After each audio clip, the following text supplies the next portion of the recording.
Assalamualaikum warahmatullahi wabarakatuh. Waalaikumsalam warahmatullahi wabarakatuh. Alhamdulillahilladzi khalaqal mauta wal hayata liyabluwakum ayyukum ahsanu amala. Wassalatu wassalamu ala sayyidina Muhammadin ajaban wa araba wa ala alihi wa ashabihi sadatin nujaba. Ashhadu an la ilaha illallah wahdahu la syarika lah wa ashhadu anna sayyidana wa nabiyyana Muhammadan abduhu wa rasuluhu la nabiyya ba'dah.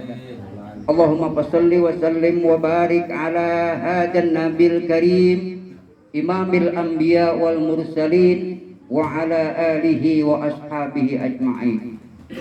Amma ba'd, yaqulu Allahu ta'ala fi muhkami tanzilih wa huwa asdaqul qailin. A'udzu billahi minasy syaithanir rajim. Bismillahirrahmanirrahim.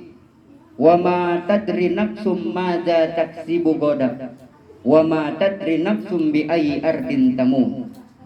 Wa qala Rasulullah sallallahu alaihi wasallam, kafa bil mauti wa'idha. Sadaqallahul azim wa sadaqa rasuluhun nabiyul habibul karim wa nahnu ala dzalika minasy syahidin wasyakirin walhamdulillahi rabbil alamin. Fahadratil mukarramin, para asatidzah, wabil khususil khusus yang sama-sama kita muliakan dan kita hormati, al-mukarram wal muhtaram al-ustadz Bapak Haji Muhammad Jen, mata'an Allah bituli hayatihi wa bi'ulumihi, al-mukarram akhifillah ra'isul baramiz, al-mukarram al-ustadz Aril sebagai selaku sahibul bait.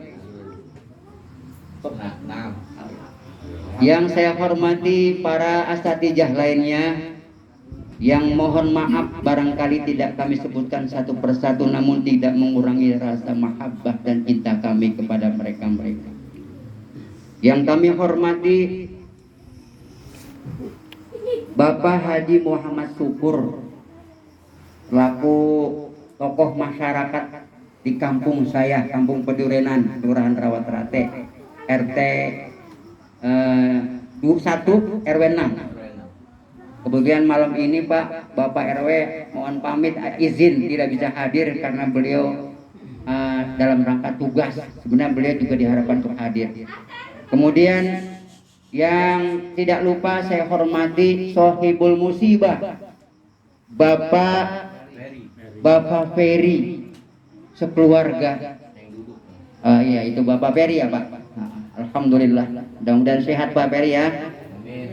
Dan segenap hadirin jamaah rahimakumullah, mudah-mudahan dimuliakan Allah Subhanahu wa taala. Amin. Ma'asyiral hadirin rahimakumullah.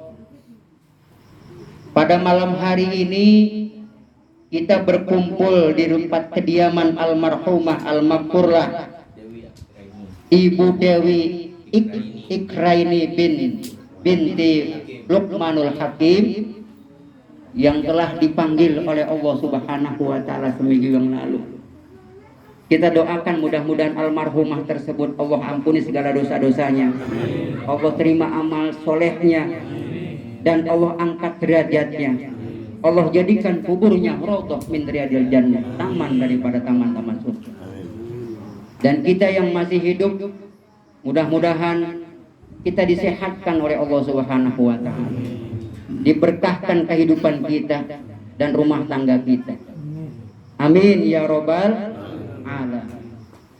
Berbicara soal kematian Pak, hampir seluruh makhluk yang ada di dunia ini, baik manusia, binatang, itu pasti akan mati. Kullun nafsin za'iqatul, setiap yang bernyawa pasti akan mati.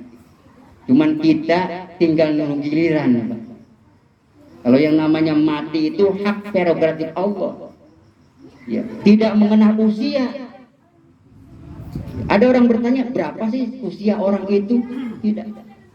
Jadi mati itu Pak tidak mengenal usia.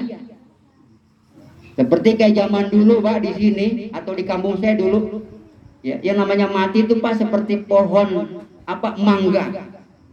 Pohon mangga itu ada yang mengkel, ada yang masih pentil, ya. Ada yang sudah tua, ada yang sudah tua udah dimakanin codot, udah gerak masih nyantel aja dia. Ya. Begitulah kematian itu begitu. Ya. Kata Allah dalam Al-Qur'an, wa ma tadri nafsum madza taksibu goda wa ma tadri nafsum bi ayyi ardin tamut. Kita tidak akan pernah tahu kematian itu kapan datangnya. Semua manusia nggak pernah tahu kapan orang itu meninggal. Dan dia tidak pernah tahu di mana dia meninggal. Kalau semua orang tahu bakal dia meninggal, udah pasti kita punya siap-siap ya. Udah pasti. Karena semua manusia nggak ada yang tahu kapan dia meninggal dan di mana dia meninggal. Cuma sudah dicatat oleh Allah Subhanahu wa taala. Bikat rizqihi wa azalihi wa saqin qausahi. Ajalnya sudah dicatat ketika dia masih dalam kandungan ibunya. Rezekinya sudah dicatat. Ataukah dia yang mendapatkan kebahagiaan ataukah dia mendapatkan kesengsaraan nanti. Itu sudah dicatat. Nah, Bapak saudara-saudara sekalian, saya teringat dalam kitab I'anatul Thalibin, saya pernah baca. Ini hadis ini jarang dikupas nih. Di kitab I'anatul Thalibin ini masalah ruh yang orang sudah meninggal. Juz yang kedua, halaman kalau tidak salah 440. Disebutkan wa waroda aidon annal arwahal mukminin ta'ti fi kulli lailatin ila sama'id dunya wa taqifu bihidai buyutiha. Bahwasanya arwah-arwah orang-orang yang beriman itu Pak, itu setiap malam mendatangi rumahnya. Setiap malam mendatangi rumahnya. Dia turun ke langit dunia ini, wadaqiqu bihijai buyutiha, dan dia nongkrong di atas unggungan rumahnya itu. Kenal Pak unggungan, tahu nggak unggungan? Di tengah-tengah rumah itu, kalau orang bikin rumah biasanya kan dikasih bendera merah putih kalau zaman dulu, orang tua dulu, ya, dikasih pisang setandan, ya, dikasih padi, itu orang dulu, ya, kepercayaan orang dulu. Kalau sekarang kita bacain Yasin aja Pak, ya, sama ayat kursi, tiap pojok kita bacain Al-Falaq An-Nas kita bacain. Insya Allah aman. Nah, roh orang-orang yang beriman itu nongkrong Pak di atas unggungan rumahnya itu.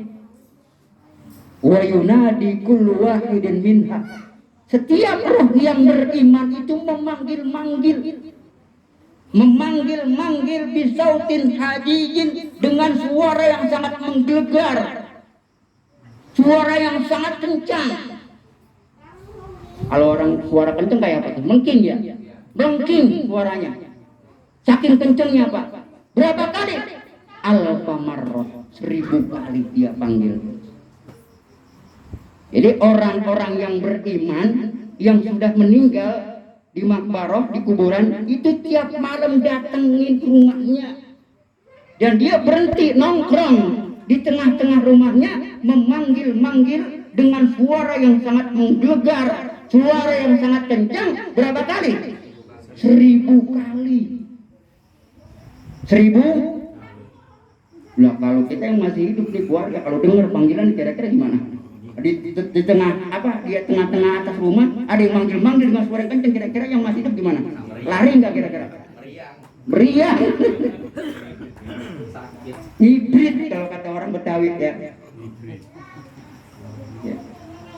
Apa kata orang yang roh yang itu manggilnya seperti apa?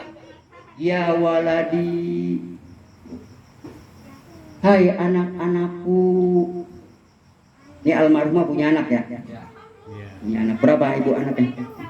3. Ini anaknya dipanggil ini sama ibu, cuman nggak denger ya, nggak dengar. Teriak tuh ibunya, ya waladi wa aqoribi, hai kerabat-kerabatku. Cuman panggilannya bukan pelan, itu tadi bisautin hadijin, suara yang menggelegar. Hai kerabat-kerabatku, hai anak-anakku. Ya man sakanu buyutana, hai orang yang menempati rumah aku. Ini kan anaknya nempatin ya. Tuh dipanggilin. Ya man sakanu buyutana, wala bisu siyabana. Ya wahai yang memakai pakaianku. Biasanya almarhum kan, baik almarhum almarhumah, kalau meninggal kan meninggalkan pakaian tuh, pakaian yang cakep-cakep ya nggak? Kalau bapak biasa meninggalkan sarung, baju koko, ya.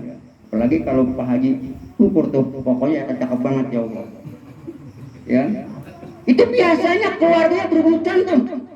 Ada yang diidek, enggak diidek Pak? Diidek, diincer. Wah ini pakainya cakep banget ini nih, jarang orang pakai. Berebutan. Itu jangan hati-hati. Itu dipanggil, ya malabisu siyabana. Ya wahai orang-orang yang memakai pakaianku. Waktasamu amwalana. Hai orang yang menggunakan harta kami. Kan ada kalau orang Betawi dulu meninggal tanahnya selebar mana, di mana aja ada ya. Yang kebunnya, yang kontrakannya sampai bererot. Iya. Usahanya di mana-mana. Itu biasanya nikmatin tuh anak-anaknya, kerabatnya. Itu dipanggilin. Sama almarhum atau marhumah dipanggil tuh. Apa kata arwah orang yang beriman itu? Hal minkum min ahadin. Nih. Hal minkum min ahadin yadhkuruna wa yatafakkarna. Apakah ada satu di antara kalian, hai anak-anakku, kerabatku, tetanggaku, ada di antara satu di antara kalian yang ingat aku, yang memikirkan aku? Wa nahnu fi hijnin tawil wa sitnin sadid. Kami berada di benteng yang sangat kokoh. Di mana? Di kuburan. Lama waktunya Pak. Orang dikubur itu lama. Sampai kapan dia dikubur itu? Sampai menunggu hadapannya hari kiamat. Kalau 1000 tahun datang hari kiamat, dia 1000 tahun nunggu di situ. Di makbaro. Ya. Makbaro itu manzilul ula min manajil akhirah. Pos pertama daripada pos-pos akhirat. Pos pertama aja udah kayak gitu Pak nunggunya Pak. Apalagi pos yang berikutnya. Kalau di pos pertama kita sudah mendapatkan kenikmatan, keindahan, kemudahan, untuk pos-pos berikutnya itu gampang, aman. Aman. Tapi kalau pos pertama udah dapat kesulitan, bagaimana pos-pos berikutnya? Lebih susah lagi. Mudah-mudahan almarhumah ini ya mendapatkan kemudahan dari Allah Subhanahu wa Ta'ala. Ini berat Pak. Adakah di antara kalian satu saja yang memikirkan aku, yang ingat kepadaku? Sedangkan kami ini wa nahnu fi sidnin tawil wa hisnin sadid, kami berada di kuburan yang sangat lama,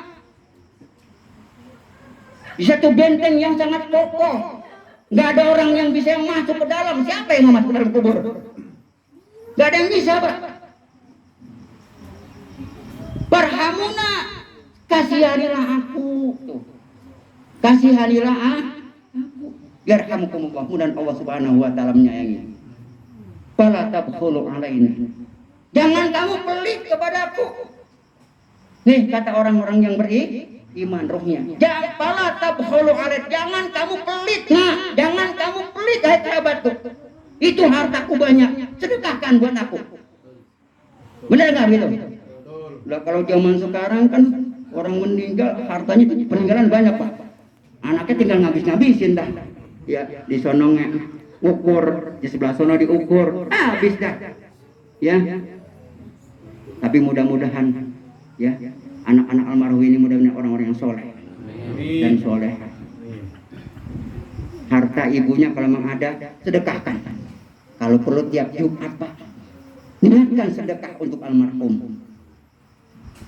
Itu harapan mereka. Mereka nggak mengharapkan apa-apa. Lah kalau ada orang punya anak hartanya banyak ditinggalkan, tidak pernah sedekahkan orang tua dia meninggal, itu kalau orang tua masih hidup bisa dicekek bapak saudara-saudara. Dan juga mungkin kalau dia bisa ngomong, nyesal itu almarhum kalau harta begitu banyak disia-siakan begitu saja. Apalagi dipakai untuk apa? Hartanya itu bukan digunakan untuk kejaran Allah, tapi digunakan untuk maksiat kepada Allah. Astagfirullah. Jadi sekali lagi bapak saudara-saudara, mari kita ingat, ya, ingat kematian. Aksiru, kata Nabi, aksiru zikro hadimil lazat. Perbanyakilah oleh kamu ingat kepada yang bisa menghancurkan kesenangan dunia. Apa yang bisa menghancurkan kesenangan dunia adalah al-maut, yaitu kematian. Kita harus banyak ingat Pak, karena mati itu tadi saya katakan tidak setiap orang itu tahu. Bisa besok, bisa minggu depan, bisa bulan depan, kita nggak tahu. Ya. Dan roh kalau sudah keluar dari badan itu bagaikan orang menarik duri ikan dalam badan itu, ditarik kayak gitu Pak. Kalau ruh orang-orang yang enggak beriman kepada Allah, kayak apa sakitnya? Duri dalam ikan ditarik begitu Pak, berobot. Ya. Hadirin dan hadirat sekalian yang berbahagia. Untuk itu saya tidak panjang kalam karena waktu juga ini yang malam kerja Pak ya. Mudah-mudahan walaupun 10 menit saya sampaikan, mudah-mudahan kita dapat mengamalkannya. Amin. Mudah-mudahan almarhumah menjadi orang-orang yang baik, segala amal solehnya diterima oleh Allah Subhanahu wa taala, dan anak-anaknya diberikan ketabahan, kekuatan. Ini ujian. Ya, ini ujian dari Allah Subhanahu wa taala. Sebab Allah menguji kepada manusia itu, Pak. Sekali lagi, Allah menguji kepada manusia itu tidak hanya sebatas kesusahan, musibah, tapi ingat, Allah juga menguji kepada manusia itu dengan penuh kebahagiaan. Tapi jarang disadari. Manusia itu cuma hanya bisa dari ujian itu berupa musibah, kecelakaan, kematian, jatuh bangkrut, ujian. Tapi kesenangan, kebahagiaan itu adalah merupakan bagian ujian Allah. Jarang yang disadari oleh manusia. Seperti ini musibah ini jelas musibah. Tapi ujian kesenangan Pak, ujian harta, ujian pangkat, ada nggak? Pangkat, jabatan, kedudukan, ini juga ujian. Ujian anak, ujian kecantikan, ini juga ujian dari Allah Subhanahu wa taala. Bagaimana cara kita mengatasi ujian-ujian ini? Tidak lain, fokusnya adalah kesabaran. Karena Nabi mengatakan as-sabrus salas, sabar itu terbagi 3. Pertama, sabrun alal musibah, sabar ketika kita mendapatkan musibah seperti malam ini menuju harinya almarhumah. Ini musibah, sabar kita. Yang kedua, wasabrun ala ta'ah, sabar ketika kita melakukan taat kita kepada Allah Subhanahu wa taala. Jangan disangka kita kalau mau ibadah itu tidak dibarengi dengan sabaran. Harus bangun di tengah malam jam 2, jam 3 tahajud, hajat. Perlu sabar enggak? Sabar. Yang terakhir, sabrun alal maksiyah, sabar ketika kita meninggalkan maksiat. Orang meninggalkan maksiat juga perlu kesabaran. Tidak mungkin dia bisa meninggalkan maksiat itu 100% total, tidak, sekaligus tidak. Tapi dengan apa? Sedikit demi sedikit, pelan-pelan. Orang biasa main judi Pak, hobi judi, nggak mungkin disuruh 100% dia bisa berhenti. Paling sedikit-sedikit. Perlu sabar. Nah, jadi semuanya kuncinya adalah sabar. Ini musibah datang, meninggal, jatuh bangkrut, pernah sakit, itu juga ujian, musibah dari Allah Subhanahu. Perlu kita hadapi dengan kesabaran. Nah, Bapak, saudara-saudara, mudah-mudahan serumit yang saya sampaikan, mudah-mudahan ada manfaatnya. Mari sama-sama kita baca Fatihah. kita khususkan hadiahnya untuk almarhumah almakurlaha, yakni Ibu Dewi Ikraini binti Bapak Lukmanul Hakim. Mudah-mudahan Allah luaskan kuburnya, Allah jadikan kuburnya radhah min riyadil jannah. Dan juga keluarga kita yang sudah berpulang ke rahmatullah, kakek ibu bapak kita, anak-anak kita, kerabat kita, guru-guru kita, dan ulama kita kirimkan Fatihah. Mudah-mudahan almarhumin dan almarhumat dibahagiakan oleh Allah Subhanahu wa taala, dilampangkan kuburnya dan mendapatkan surganya Allah Subhanahu wa taala. Ala hadhihi niyyah wa li kulli niyatin salihah dari balik kulli khair dafi ahli kulli syarr lana wa li ahbabina wa lil muslimin. Al-Fatihah. Bismillahirrahmanirrahim. Alhamdulillah rabbil alamin. Ar-Rahmanir Rahim. Maliki yaumiddin. Iyyaka na'budu wa iyyaka nasta'in. Ihdinas siratal mustaqim. Siratal ladzina an'amta 'alaihim ghairil maghdubi 'alaihim waladdallin. Amin. Saya rasa ini yang dapat kami sampaikan, walaupun rumit, mudah-mudahan ada manfaatnya. Yang terakhir, doa.